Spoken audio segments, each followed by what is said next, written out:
3.1운동의 독립정신이 결국은 건국정신이 되었다. 그 건국정신이 결국은 대한민국의 부르심이고 대한민국의 정체성이 되어야 한다. 그러나 완전히 썩어버렸다. 마치 구한말의 조선이 썩어버렸던 것처럼 이 대한민국이 지금 그렇게 되어 있다는 겁니다.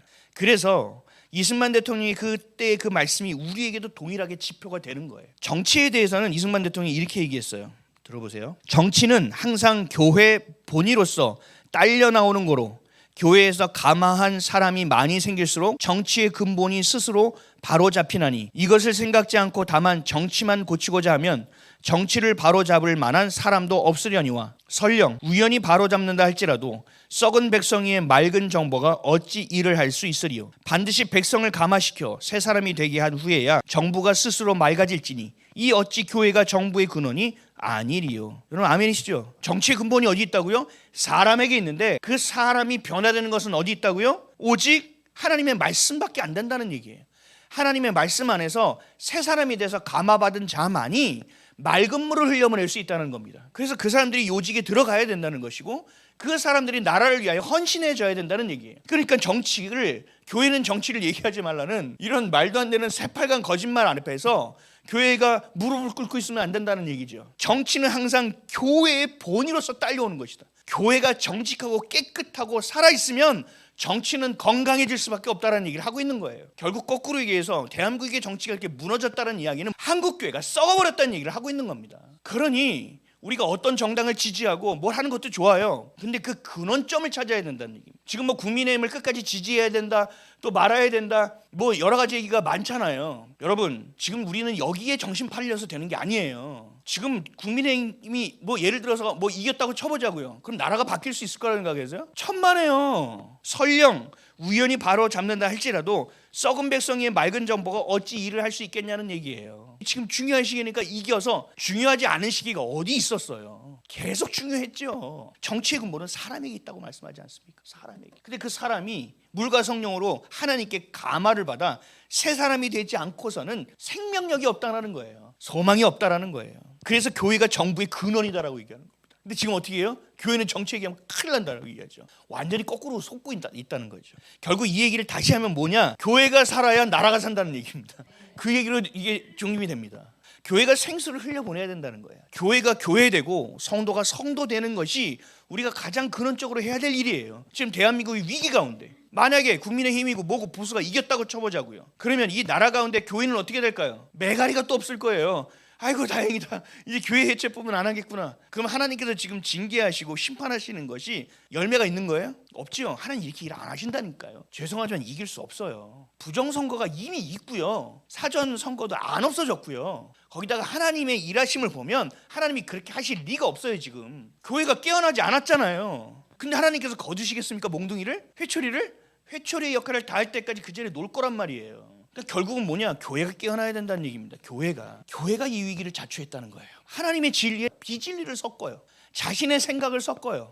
자신이 원하는 것을 자꾸 섞어요. 합리화시켜요. 이러니까 망하는 거예요. 그러니까 WCC나 WNA, NCK 로잔 대회가 하나님을 완전히 대적하는 기독교 하나님의 양처럼 염소 대 양인 척하고 들이받는 것들이 그 축이 우리나라에 다 들어오고 있다는 얘기예요. 그럼 우리 거꾸로 생각해 보세요. 이 조그만 나라에 왜 이 악의 축들이 다 들어올까요? 얘네들도 알고 있는 거예요. 우리 대한민국의 정체성을. 진짜 부르심대로 사는 거예요. 불 가운데 들어가서도 하나님 자녀로 살 수 있는 거예요. 흑암 가운데 들어가서 불을 밝힐 수 있는 거예요.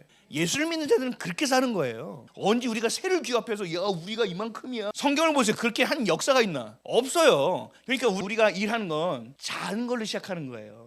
여러분 우리 교회에 몇 명 안 모였었는데도 무슨 나라의 정체성이고 무슨 정체성이야 부르심이야 지금 저 뒤집어야 되는데 아니라니까요. 여러분들 한 명 한 명이 각자에서 불을 밝히고 있으면 하나님께서 그 불을 반드시 쓴단 말이에요. 이거를 좀 기억하셨으면 좋겠습니다. 이게 안 되니까 기복주의로 빠지는 거예요. 하나님의 뜻을 구하고 하나님이 뭘 원하시는지를 모르고 내가 원하는 것만 찾아가는, 이건 기독교 아닙니다. 이건 종교놀이입니다. 하나님이 예레미야에게도 이렇게 얘기했어요. 이스라엘이 지은 죄를 아주 명확하게 지적했습니다. 이스라엘이 지은 죄. 예레미야 2장 13절. 스스로 웅덩이를 판 것인데 그것은 물을 가두지 못할 터진 웅덩이.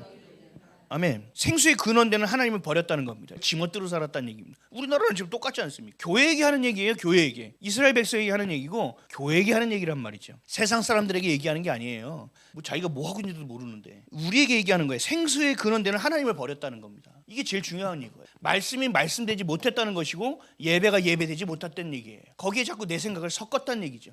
요것 하나 정도는 괜찮지 않을까? 그 하나가 섞여서 모이니 어마어마해지는 거예요. 교회의 영적인 기류가 달라져 버리는 겁니다. 여러분 지금 어떤 정당을 지지해야 되냐? 또 공산주의하고 그러면 우리가 어떻게 싸워야 되냐? 중요하죠. 이것도 중요한 일이에요. 그러나 알고 된 백성으로서 우리 교회로서 우리가 말씀으로 거듭났고 진리를 품는 것보다 더 중요한 게 없어요. 이 체제 전쟁은 반드시 끝날 거예요. 반드시 우리가 이길 거예요. 근데 그 이기고 난 다음이 중요한 거예요. 이기면 어떨까 할 거예요. 지금 민주당 안에서 치고받고 싸우는 거 보시죠. 자기들의 생각이 다 다른 거예요. 처음에 하나의 대적을 가지고 합쳤지만 어느 정도의 자기의 새가 됐을 때는 이제 내 목소리를 내려고 하는 거거든요. 보수라고 다를 것 같아요? 아니요. 여기 우리나라는 보수가 아니기 때문에 죄송하지만 보수는 기독교의 가치를 가져야 되는데 우리나라의 보수는 보수가 아닙니다. 그러니까 이분들도 분명히 이긴다 하더라도 또 싸울 거예요. 또 뭔 일이 생길 거라고요. 결국은 뭐냐? 우리가 뭐 차별금지법으로 해서 모두가 다 연합하여 한국 기독교가 싸워야지. 좋아요. 좋은데 저는 섞여서는 안 된다고 생각해요. 왜냐하면 이 일이 돼서 우리가 이기잖아요. 그 다음이 더 어려워지는 거예요. 싸움은요, 능력은 하나님께 있는 거예요. 그 싸움은 우리에게 있지 않아요. 능력은 하나님이 하셔야죠. 그리고 우리가 순결하고 거룩한 백성으로 구별되어져야 되는데 이게 섞여버려 있으니 그 다음이 안 되는 겁니다. 한국교회가 지금 그러고 있는 거예요. 계속 섞이고 또 섞이는 거예요. 지금 우파교회 추천하는 교회도 제가 쫙 보면 한숨만 나와요. 죄송하지만 말이 우파교회지 안에 영적인 거 다 섞여버렸는데 무슨, 그러니까 이게 우리가 우파 좌파 이것만 나눠서 될 게 아니에요. 우리에게 기독교인으로서의 우파는 뭐예요? 가치는 뭐예요? 보수는 뭐예요? 성경의 가치가 있어야 된다는 거죠. 그래서 웬만하면 섞여서는 안 되는 거예요. 최대한 섞이지 않게 해야 돼요. 시간이 지나면 이거를 다시 떼내는 게 더 어려운 일이에요. 이게 안 되죠. 또 혼합되죠. 그러면 또 시련이 오는 거예요. 이게 사사시대예요. 또 하면 또 이러고 또 회개하고 하면 또 이러고 그런 일을 반복해서는 안 된다는 거죠. 왜요? 지금 엔드타임 아닙니까? 예수님이 오실 때가 다 됐잖아요. 언제까지 그 일을 하고 있을 거예요? 용사가 되고 군대가 돼서 하나님이 원하시는 일을 일사불란하게 움직여야 될 때인데 그거 못하고 있으면 안 된다는 거죠. 지금은. 그리고 스스로 웅덩이를 팠대요. 스스로 웅덩이 판 거 하나님 준 물 안 먹고 내가 우물 파서 먹겠다는 얘기예요. 근데 그 물이 가둬져 있느냐? 아니라는 거예요. 너의 수고와 노력으로 되지 않는다는 거예요. 하나님 없이는 불가능하다는 얘기를 하고 있는 거예요. 근데 그렇게 해버렸다. 그러니까 죄가 됐다는 얘기예요. 물은 우리가 생존을 위해서 먹는 거예요. 하나님의 말씀도 마찬가지예요. 하나님 말씀은 성경에서 물이라고 말씀하시거든요.